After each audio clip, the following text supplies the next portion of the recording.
Nous avons rendu la gloire à l'Éternel Dieu des armées et remercier infiniment le président de la République, commandant suprême chef de l'État, Félix Antoine Tshisekedi Tshilombo, d'avoir pris cette décision qui soulage plus de 18 regroupements et plus de 150 partis politiques qui étaient en dehors de la grande sphère de décision du pouvoir politique par la République mature du Congo.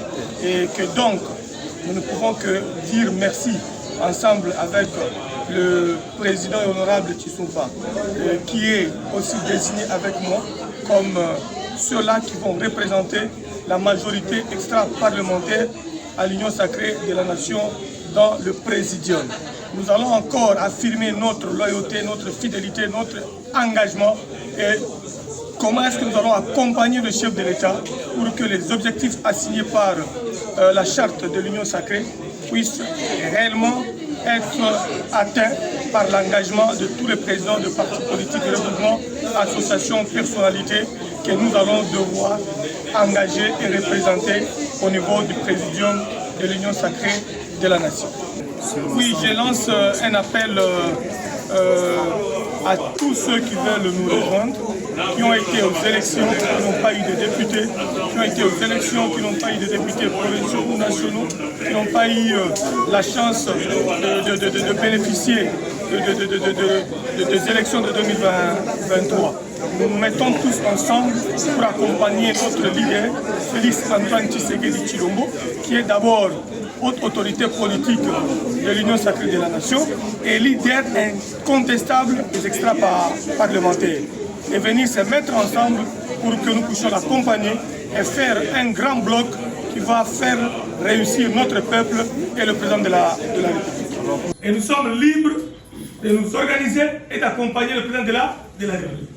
Nous ne sommes pas en guerre avec celui qui ne se retrouve pas dans la liste ou sous la liste des nominés de la volonté, de la souveraineté du président de la République, qu'il a fait avec améco et conscience.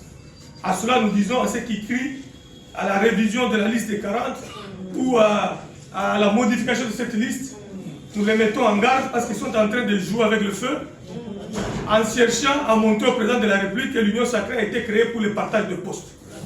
Et le président l'a répété plusieurs fois. Vous m'avez déçu, je dois élargir.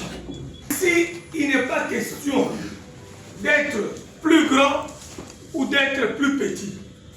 Ici, il est question de participer activement aux activités de l'Union sacrée de la nation. Quand une réunion de l'Union sacrée de la nation est convoquée, nous sommes Union sacrée de la nation. Le mot de la fin, c'est que nous demandons à ceux qui s'agitent d'arrêter de s'agiter. Quand le chef prend une décision de désigner X ou Y dans son pouvoir discrétionnel, nous demandons à ceux qui font le bruit à gauche, à droite pour dire on doit faire ceci, on doit faire ceci, d'arrêter cela. Parce que quand le chef choisit ses collaborateurs, il les fait lui-même in vitro personnel. Personne ne peut le lui interdire. Et la charte de l'Union sacrée donne au président de la République de reconnaître la compétence de désigner ses collaborateurs ou des personnalités qui doivent siéger au niveau du présidium. Il l'a fait avec nous et nous pensons que nous allons lui donner le meilleur de nous-mêmes pour que les objectifs puissent être atteints. D'abord, comme le coordonnateur national l'a dit, nous tenons à remercier le chef de l'État, le président de la République, Félix Antoine Tshisekedi Tshilombo, pour le choix qu'il a porté sur notre personne. Et aussi le coordonnateur national, cette désignation, c'est un fruit de l'examen, lui-même dans sa discrétion, parce que nous devons l'accompagner. Ce n'est pas une faveur, c'est une responsabilité qui vient de nous donner pour l'accompagner dans sa lutte pour l'émergence de la République du Congo. Également aussi pour la situation qui est à l'Est.